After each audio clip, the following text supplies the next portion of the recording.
second one you hear screaming, and it's just a war zone. So.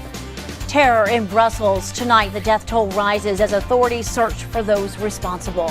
And the search continues for a Tennessee couple last seen at the Brussels airport. Families frightened for their safety. And a Belgian reporter shows us what it's like covering this tragedy and trying to find answers. That's right now, here at 11. WATE 6 in your side. News at 11 starts now. Good evening, everyone. I'm Kristen Farley. And I'm Ryan O'Donnell. Thanks for joining us here. Right now, Belgium is mourning, and tonight the investigation into the suspects responsible for the bombings in Brussels intensifying. This as we learn more about the terrifying moments inside the airport and the subway before and after the deadly bombings. At least 34 people killed, more than 200 injured. Yeah, and what does this mean for the safety and security here in America? Well, new here at 11, everyone. ABC News reporter Ray Monday with the very latest on the terror attacks. Tonight, while Brussels is under darkness, ongoing raids continue across the European country. An international manhunt for this man, who authorities have now identified as a suspect in the Brussels airport attack. Investigators say it all started around 8. Two bombs exploding in the departure hall outside the security checkpoint. The terminal filled with smoke.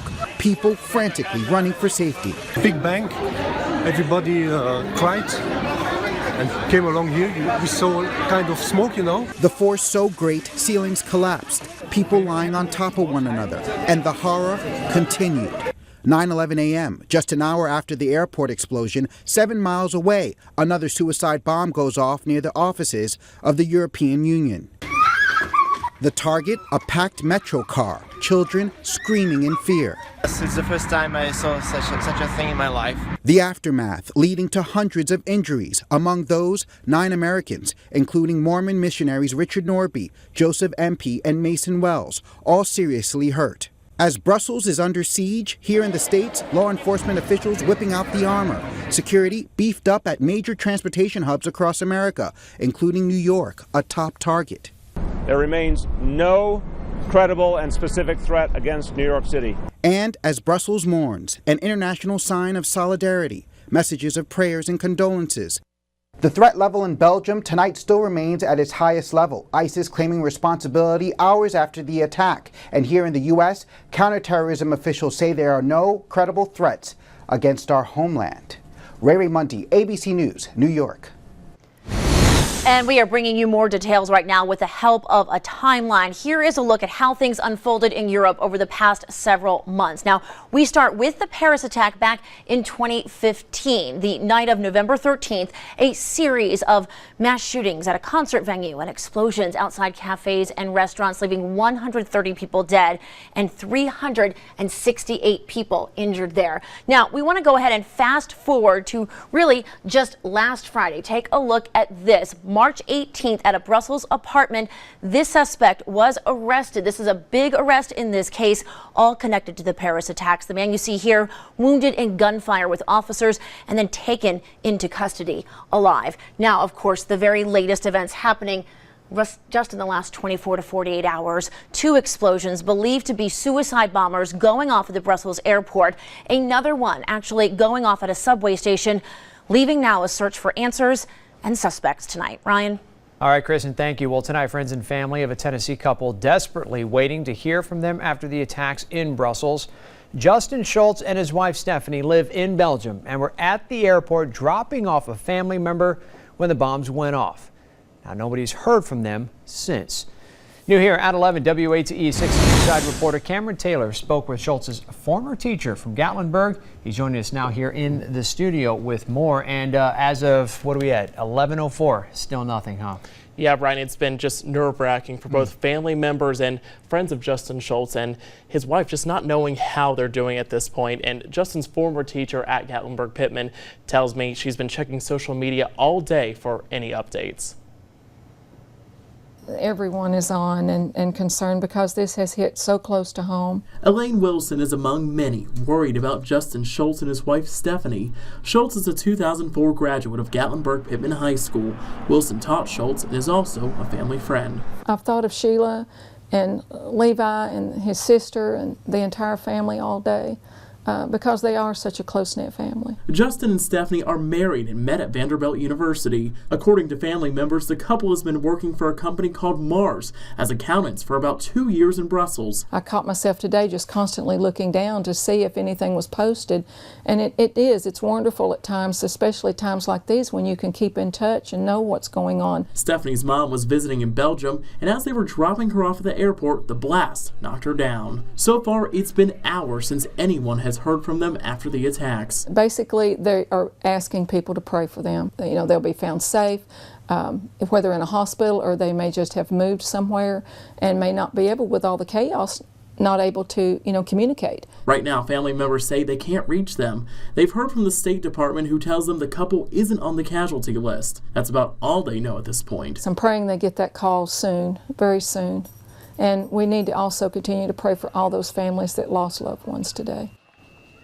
And the biggest thing the family is asking for right now is prayers, and beyond that, to get a call from either Justin or Stephanie. Oh, yeah. All right, Cameron, thank you very much. I know you'll keep us updated on that. Well, the East Tennessee Red Cross tweeting about the attacks in Brussels, saying our hearts go out to the many people impacted by today's attacks in Brussels, Belgium.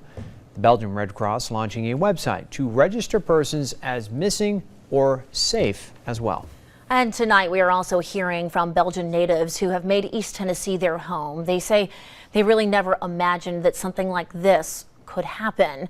Now, Jan van Geert is the owner of Lenoir Belgian Bistro in Lenoir City. He learned what happened this morning through Facebook and news articles online. He immediately called his parents, who still live overseas. Thankfully, they were all right. We also spoke to a man from Cleveland tonight who was visiting the restaurant to connect with other Belgians after this tragedy.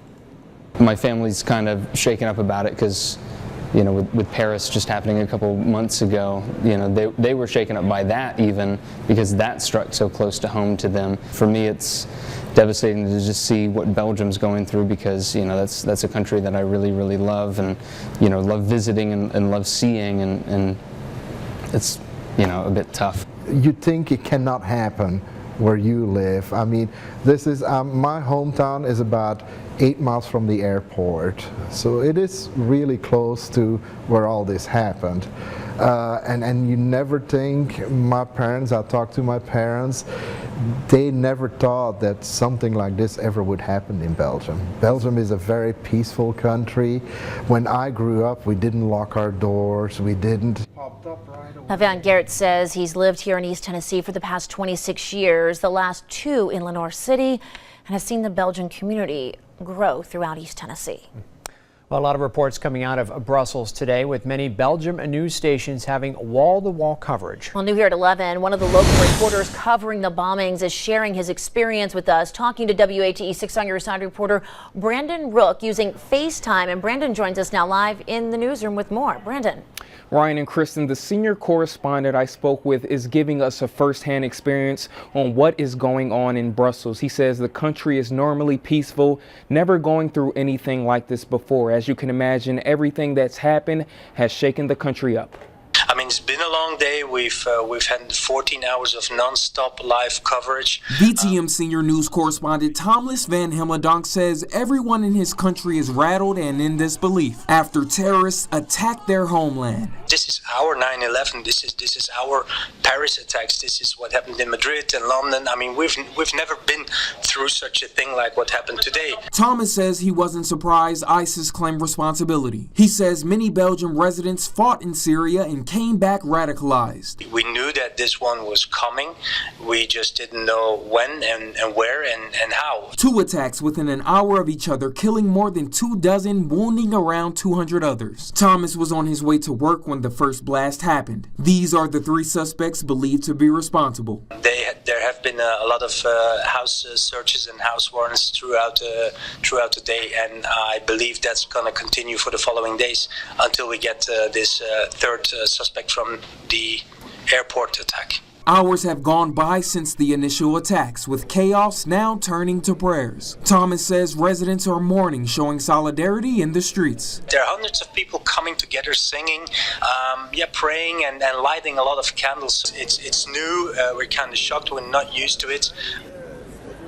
Thomas says normally VTM News only has 3 newscasts a day, so doing 14 hours of live coverage today was definitely a big step for his company. They're actually about to begin their morning news coverage in a few hours. Back to you, Kristen.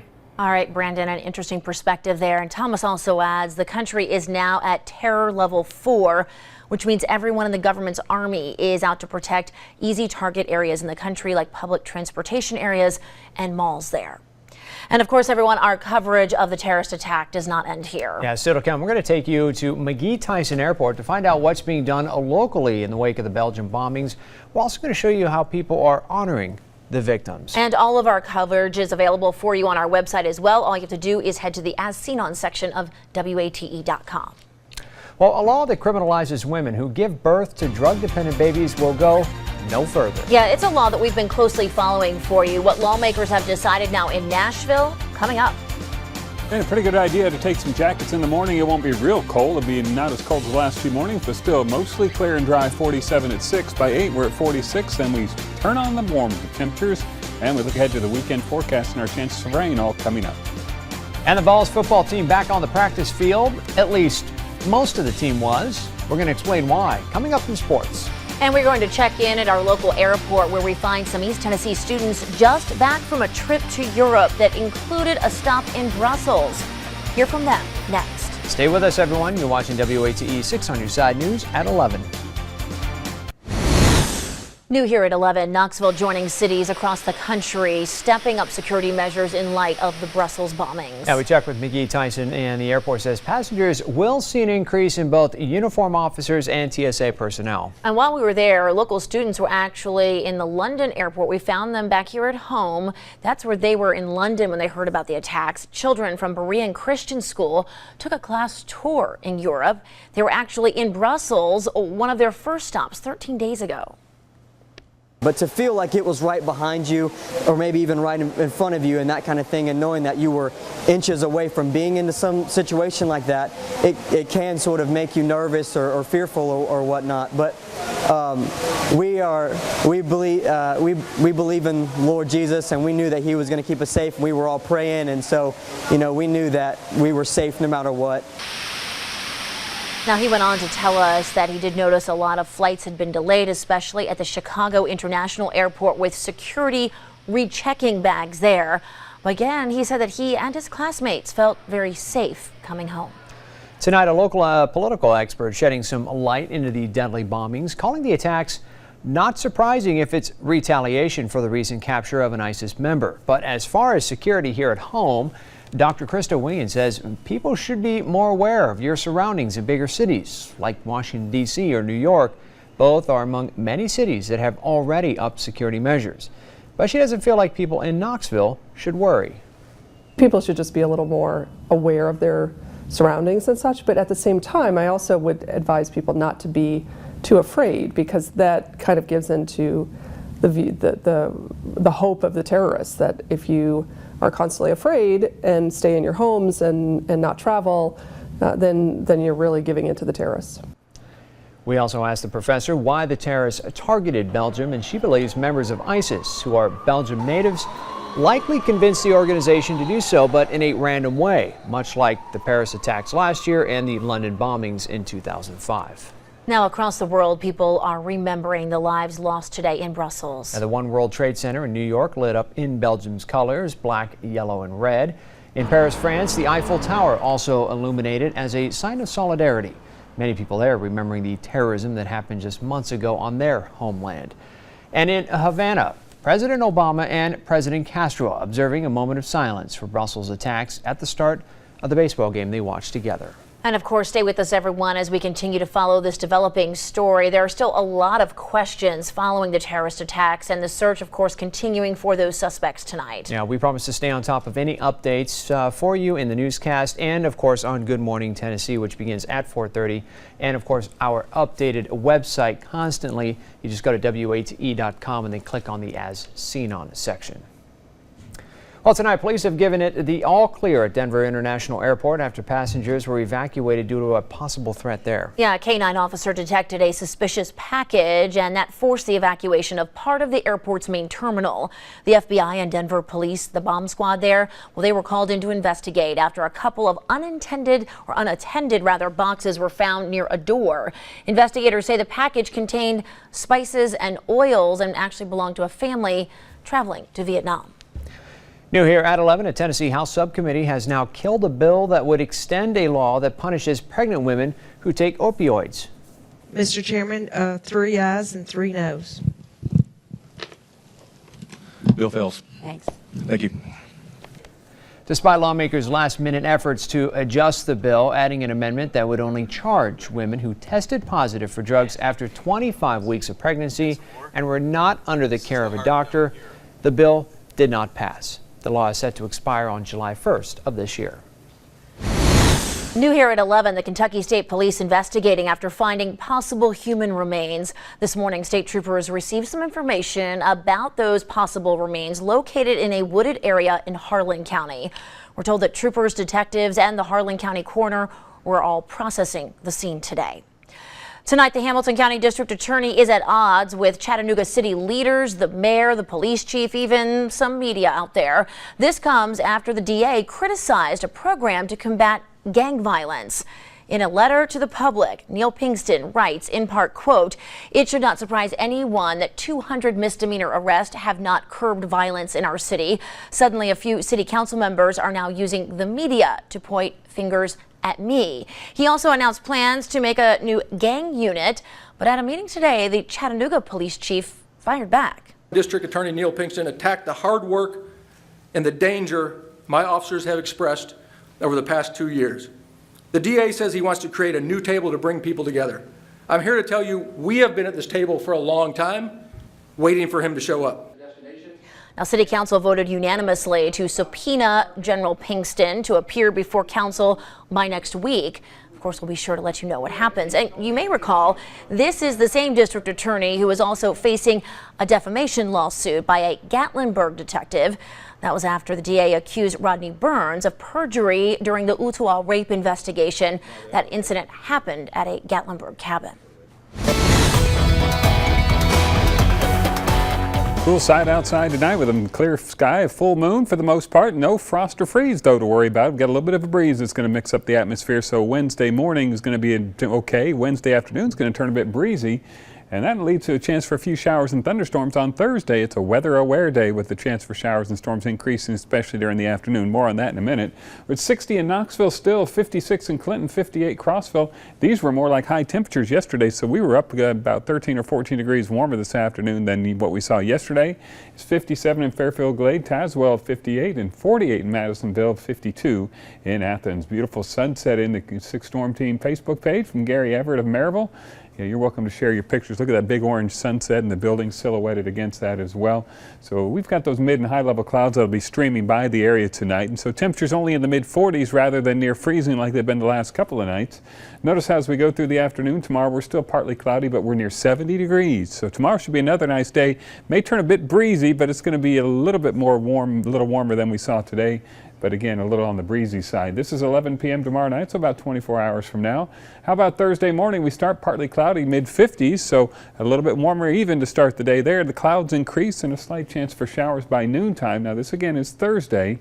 Thursday afternoon into Friday morning, the best chance for showers and scattered storms. You can see that developing out to the west. So this is 6 o'clock Thursday.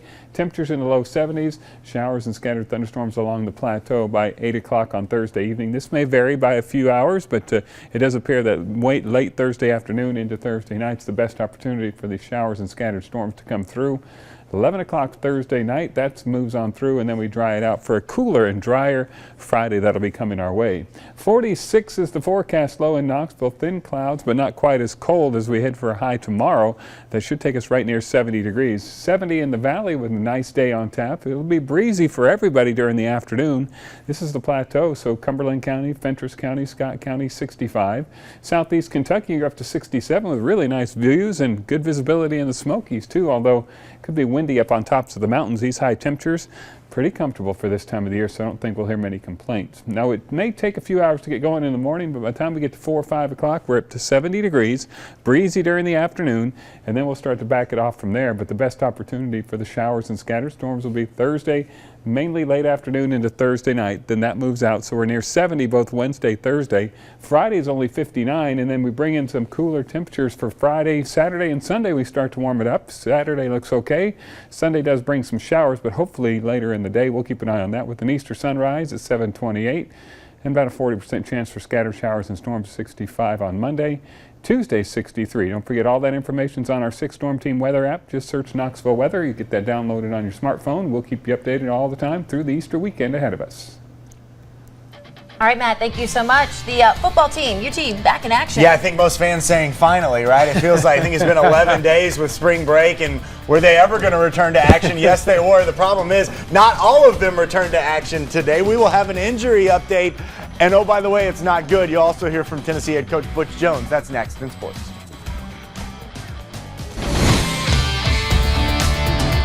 Well, the Tennessee football team returning to practice today, but it was hardly the full squad out at practice. Coach Jones announcing that Jalen Reeves-Maben and Dylan Bates going to miss the rest of spring practice due to injury. That brings the total number of players out this spring to 12. Jones admitting that brings with it some challenges, but tried to put a positive spin on it.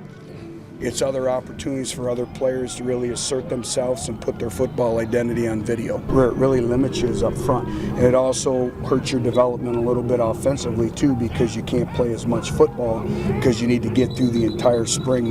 The spring game may end up being a spring practice. We may have to call it a orange and white festival or something just because of lack of running backs right now and defensive linemen. Now, you may remember the Vols had a similar problem last spring. It turned out okay for them in the fall, which is when it really matters, so we will wait and see on that. Now, we told you yesterday, Tennessee going to be hosting NASCAR driver Bubba Wallace on Thursday. Today, the team hosting military veterans as part of the second tour initiative. The Vols hosting 7 veterans who had the opportunity to view practice up close. When they walk through the practice facility, just to see their face, even an empty field, it shut them down. It was to the point it's heart starting to flutter, and I mean they're on the sidelines with these guys that they watch every Saturday and scream and yell for. Really an awesome moment for them. Former Carter basketball star Jordan Bowden committing to Tennessee tonight. Bowden was a star for the Hornets last year, and this year attended prep school at 22 Feet Academy in South Carolina. His stock really blew up this past season, averaging 17 points, 7 rebounds, and 4 assists. Tennessee baseball team continuing a 4-game homestand tonight. The Vols trying to rebound after 2 straight losses. Bottom 3, this will help. Tennessee already up 2-0. Lino Ramirez sends one to right for a 2-out double and then hits him with the dab as well. Next batter, Benito Santiago. He would single up the middle. Ramirez would come home to score. Vols up 3-0 at that point. Aaron Soto pitched 2 shutout innings in relief. Tennessee wins it 9-1. The Tennessee softball team back home tonight after a 4-game road trip. Tennessee with a 10-0 win. Erin Gabriel really happy to be back home. She had her second career perfect game. And a historic day today in Cuba. The Tampa Bay Rays becoming the first MLB team to play the Cuban national team in Cuba in nearly 17 years. President Obama, Rachel Robinson, the wife of Jackie Robinson, and Derek Jeter, some of the notable names on hand for the game. The Rays ended up winning 4-1. And that is your look at sports. We're back right after this. Before we leave you tonight, we do have another update to the attacks overseas. The Islamic State group now issuing a late statement saying they are taking credit for the Brussels attacks and threatening other countries taking part in the anti-ISIS coalition. Now, the statement promising dark days for countries allied against the Islamic State, threatening that what is coming is worse and more bitter.